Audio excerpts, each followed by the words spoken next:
Assalamualaikum warahmatullahi wabarakatuh.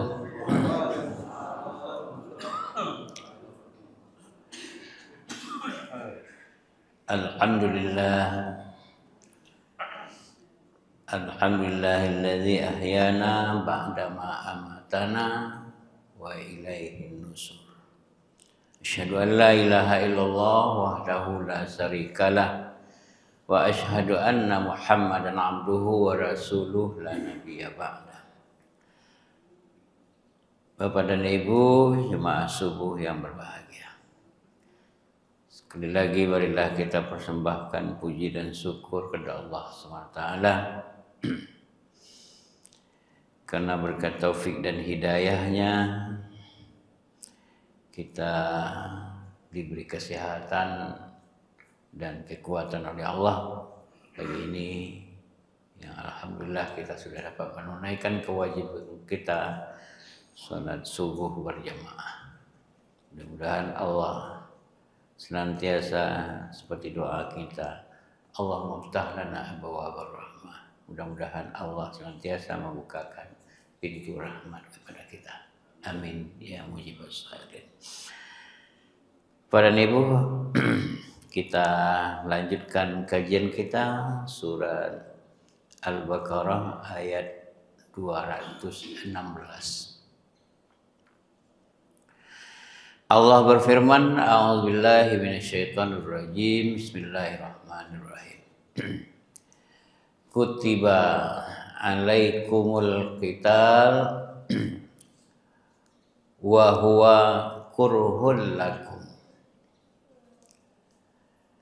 wa asa an takrahu syai'an wa huwa khairul lakum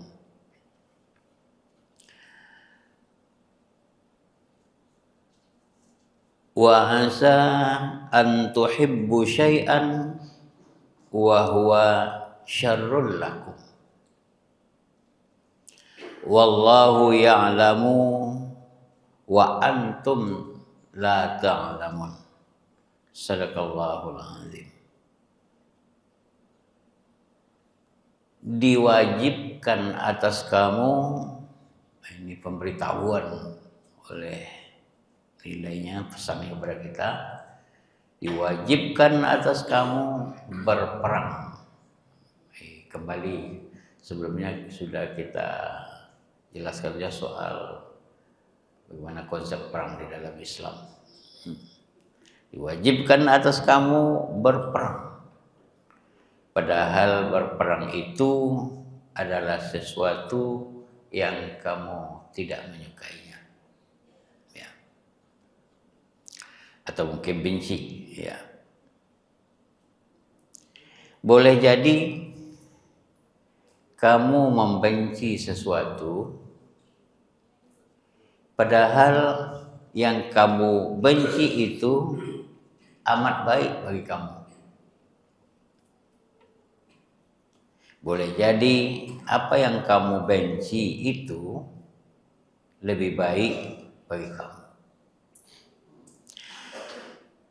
Dan boleh jadi pula kamu menyukai sesuatu, namun sesuatu yang kamu sukai itu amat buruk bagi kamu.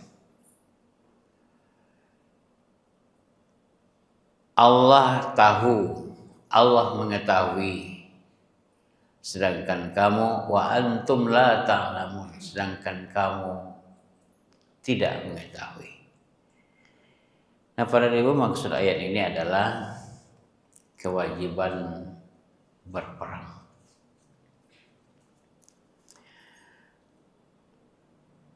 Padahal perang itu pada kenyataannya ya tidak disukai.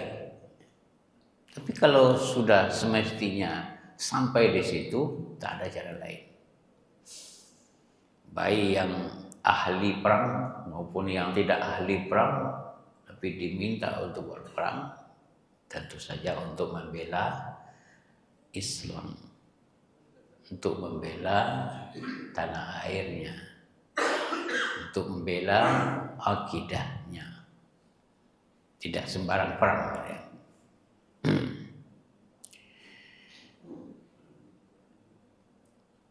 Perang itu tidak disukai, tetapi sesuatu yang tidak kita sukai itu kita belum tahu itu pun lebih baik bagi kita.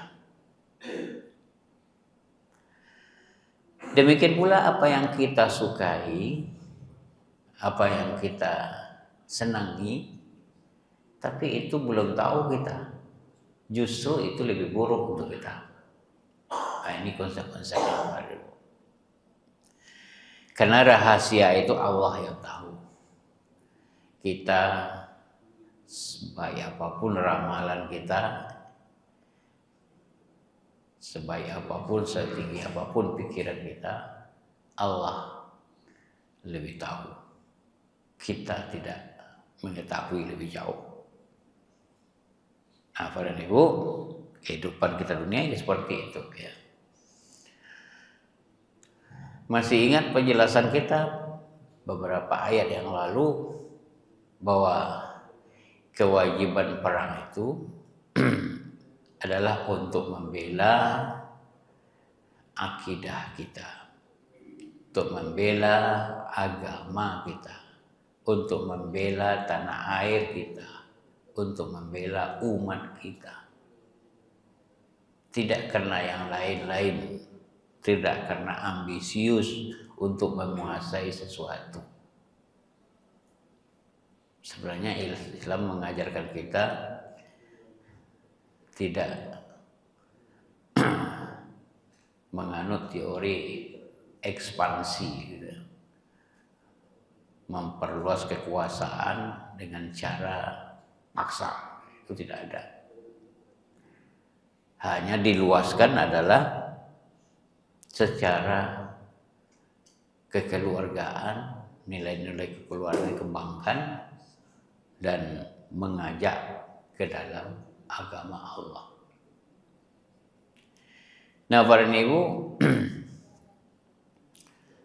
namun kita disadarkan bahwa di dalam ada dua konsep perang itu, ada ofensif, menyerang. Belum tentu ujung pangkalan kita sudah menyerang. Itu yang tak dibolehkan ya. Menyerang tidak diperbolehkan. Coba pelajari perang di dalam Islam, pasti tidak duluan menyerang. Ya. Duluan menyerang itu artinya ofensif. Gitu. Konsep kita mengajarkan defensif, bertahan. Kalau kita diperangi, perangi. Jangan tidak membalas. Gitu. Apalagi menyangkut nyawa ya. Nyawa. Kalau konsep nyawa masuk kisah ya. Nah, para ibu, dan itu kita lihat ketika ada perang ya, ketika Iran diserang ya. Dia mau menyerang pula, maka lebih dahsyat lagi dari serangan musuhnya. Nah, para ibu, itu konsep defensif, bertahan. Nah, untuk bertahan itu kita harus informasi harus dijelaskan, dijalankan. Ya, intelijen jalan, tajassus ya. Mutajassus intelijen itu jalan. Ya, kalau tidak tinggal informasi, habis kita. Nah, para ibu, kearifan seperti itu ya. Ininya sudah bagi masyarakat kita sudah diajar. Masyarakat Minangkabau dalam konsep surau itu bersiap dan untuk bertahan itu diajarkan. Ya. Bapak Ibu, saya melihat di konsep surau itu ada 3 trilogi ajaran yang dikembangkan di surau itu dulu. Trilogi ada 3 keilmuan, 3 pengetahuan yang diajarkan di surau. Yang pertama diajarkan mengaji, ya. Syara, ya. Diajarkan syara itu, di mengaji, ya. mulai dari cara-cara sholat sampai kepada ilmu pengetahuan yang lebih luas. Itu diajarkan ibadat, ya, sehingga ibadahnya kuat, akidahnya kuat, disimbolkan oleh ibadatnya. Yang kedua, di samping beribadat, mulai dari mengajarkan syariat tadi, ya, diajarkan adat. Nah, ini adat, memakai Islam itu, memakai syariat itu dengan adat. Ya. Karena kita tahu di Minangkabau itu fatwanya gini, ya, mengamalkan Islam kalau tidak dengan adat tak sempurna. Karena Islam itu akidah, cara berakidah, cara beribadat itu menyangkut adat. Adat itu kan kebiasaan-kebiasaan yang mengatur sesuai dengan nilai-nilai. Karena itu nilai itu sumbernya dari Islam, dari syariat tadi itu. Itu yang diamalkan oleh adat. Karena itu syarak mengatur, adat memakai. Dikatakan oleh syariat, dipakaikan oleh adat. Kalau tidak dengan adat memakaikannya, tak sempurna. Itulah akhlak sebenarnya. Karena itu Nabi sebelum mengajarkan akidah, diajarkan akhlak dulu. Bu'istu li utammima makarimal akhlak. Aku diutus, prioritas pertama adalah menyempurnakan akhlak. Beradat dulu. Kalau tak beradat, tak selesai akidahnya, tak selesai syariatnya. Nah, Bapak Ibu, jadi berakhlak dulu, baru memperkuat akidah dan memperkuat cara bersyariat, beribadat. Nah, itu dua, ya. Nah, tadi saya sebut tidak sempurna, ya, kalau tidak dengan akhlak dan tidak dengan adat. Ya. Adat itu sebenarnya akhlak itu. Ya. Nah, Bapak Ibu, Islam disebut di dalam ajaran adat kita, Islam itu bertelanjang. Adat itu basis sampiang. Apa artinya itu? Secara fikih, Islam itu mengatakan ya apa adanya, tidak ada tanding aling. Kalau menyebut antara suami dan istri bergaul, ya disebut cara bergaul itu. Tapi kalau di adat banyak kata, ya, cara mengatakannya, ya.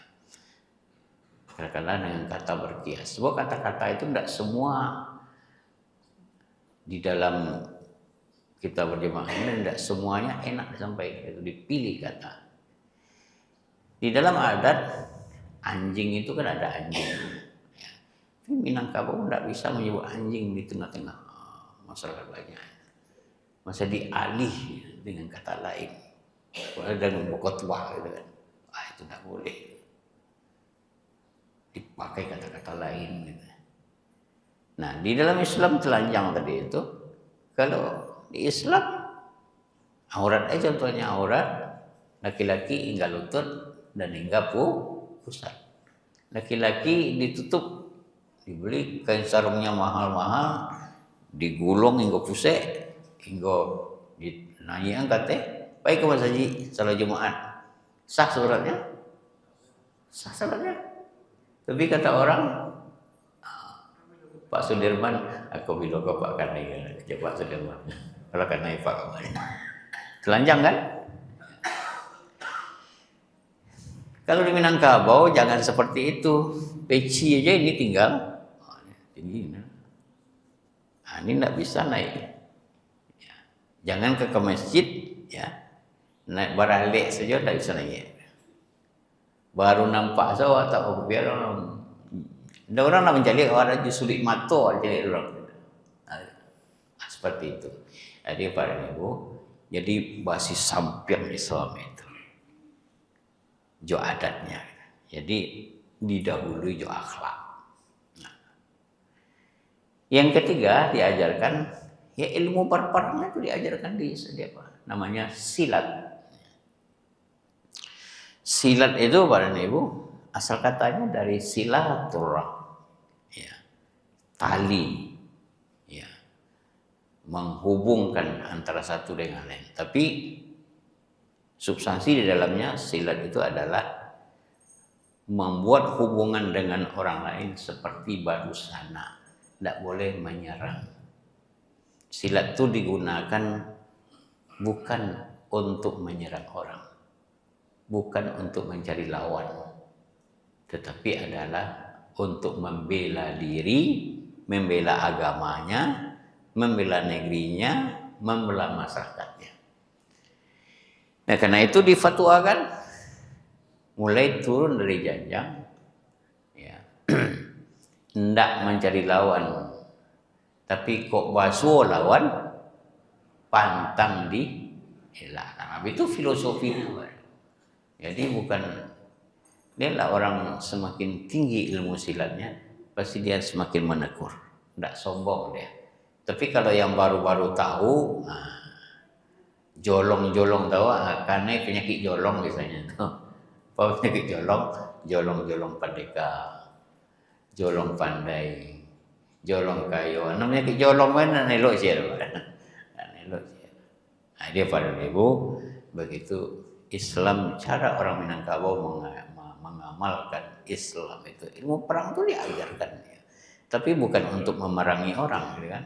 Tapi untuk membela diri, membela agamanya, membela negerinya dan sebagainya. Karena negerinya itu bagian dari imannya. Hubul watan minal iman. Kalau kita diserang untuk mengancam tanah air kita, tidak ada cara lain, Bapak dan Ibu. Harus, ya, orang sudah mempersiapkan apa dari analisa-analisa Pak dan Ibu. Kalau ilmu perang itu yang hebat sejak dulu-dulu itu kan dikenal Cina, kan? Cina. Kita tidak tahu juga apa rahasianya. Utlubul ilma walau bisin. Tuntutlah ilmu walaupun sampai ke negeri Cina, gitu. Apakah Nabi dulu pernah ke Cina? Wallahu a'lam bishawab. Tapi yang jelas Nabi sebelum menyerang, karena dia diancam perang, ya, dan mengumpulkan umat, ya, untuk mempertahankan tanah air, beliau belajar dulu, ya. Artinya melakukan mengeluarkan intelijennya selama 2 tahun, ya. 2 tahun sudah dipersiapkan kekuatan seperti itu, tidak serta-merta, ya. Lalu ada ancaman terus saja, nah gitu, ya. Beliau berdagang itu masuk kampung-kampung dulu mempelajari situasi masyarakat seperti itu. Itu dalam sirah Nabi ada semua, ya. Nah, Bapak dan Ibu, seperti itu mempersiapkan. Nah, perang tadi konsepnya bahwa perang itu tak disukai. Apa bahasanya tadi? Wa huwa kurhul lakum. Artinya kurhun itu makruhun, ya. Tak disukai, tak disenangi. Nah, lihat dalam perang Bapak Ibu, ya, antara kan banyak tentara-tentara yang bahasa kita kan banyak tentara yang mengundurkan diri, gitu ya, mengundurkan diri. Nah, enggak tahu ya kan. Karena perang itu lihat kemampuan kita dianalisa keluarga kita yang ketinggal sebagainya. Wah, akibat perang itu, ya, kalau tak hilang nyawa, ya, kalau selamat saja, selamat hidung, selamat telinga, gitu. Ya, alhamdulillah, gitu kan. Yang biasanya, ya, setidak-tidaknya kaki patah, tangan habis, gitu kan. Hidup juga, ya, cacat. Nah, itu buruk, ditakuti. Banyak yang mengundurkan diri dalam perang kalau terlalu lama dan tidak berkejelasan, berkepanjangan. Banyak tentara akan mengundurkan diri. Ada emosi tak percaya. Lihatlah dalam situasi dunia sekarang, ya. Nah, Bapak dan Ibu, tetapi yang buruk seperti itu, kalau tidak pula dilakukan, tanah air kita terancam. Nah, keluarga kita juga tidak akan selamat. Nah, itu rahasianya, ya. Yang benci itu tapi menguntungkan untuk kita. Sebaliknya, apa yang tidak kita senangi belum tentu pula, Ya, ternyata pula yang disenang itu baik, tapi mungkin lebih buruk bagi kami. Nah, Bapak Ibu, rahasianya justru perang itu mempertahankan diri, mempertahankan keluarga, mempertahankan akidah, mempertahankan tanah air kita. Itu sebetulnya. Nah, semua orang sudah menyiapkan untuk demi emosi kekuasaan, ya, kekuasaan Bapak Ibu. Ada gambaran, ya, kekuatan militer gitu ya. Di dunia itu kan ada kekuatan militer. Kalau kita sebut di dunia ini super power itu sekarang, Bapak Ibu, ya, Amerika kekuatan militer, super powernya. Cina kekuatan pada ekonomi. Indonesia termasuk super power yang kekuatannya pada kebudayaan. Itu sudah dicatat oleh UNESCO. Gitu. Karena itu bahasa Indonesia diterima sebagai bahasa dunia yang ke-10 di PBB sekarang. Nah, alhamdulillah ya, karena kebudayaan.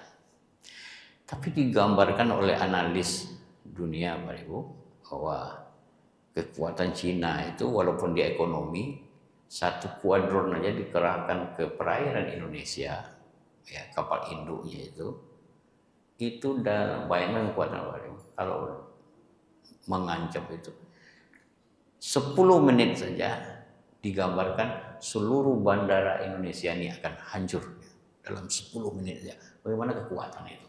Kan luar biasa kuat.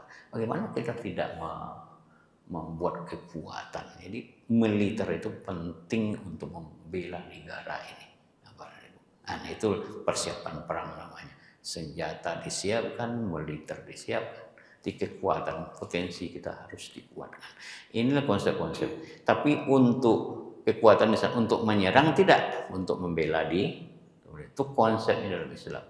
Defensif, mempertahankan diri. Nih Bapak dan Ibu, semua rahasia itu wallahu ya'lam, Allah yang tahu. Sedangkan kita wa antum la ta'lamun.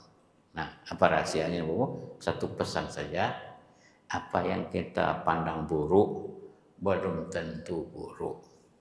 Apa yang kita anggap manis jangan cepat betul ditelan. Dia berakibat pahit. Apa yang kita anggap manis, apa yang kita cintai, jangan terlalu. Belum tentu mungkin yang kita anggap manis itu, yang kita senang itu, berakibat buruk pada kita. Itulah kewaspadaan. Ini bagian dari kewaspadaan kita. Nah, Bapak Ibu, karena itu kita masyarakat diajar waspada itu, ya, waspada ini. Deteksi dini, waspada dini atau konsep politik ya. Artinya kita waspada ya. Untuk melihat, untuk menyelamatkan diri kita, agama kita dan negeri kita. Nah, ini dalam segala hal pakailah konsep ini. Apa yang kita anggap buruk belum tentu sepenuhnya buruk. Apa yang kita anggap baik belum tentu sepenuhnya baik untuk kita. Rahasia itu Allah yang tahu dan kita tidak tahu. Nah, itulah nilai-nilai dalam ayat ini Bapak dan Ibu, ayat 216 surat Al-Baqarah. Mudah-mudahan ini menjadi bagian sikap kita. Banyak maaf. Assalamualaikum warahmatullahi wabarakatuh.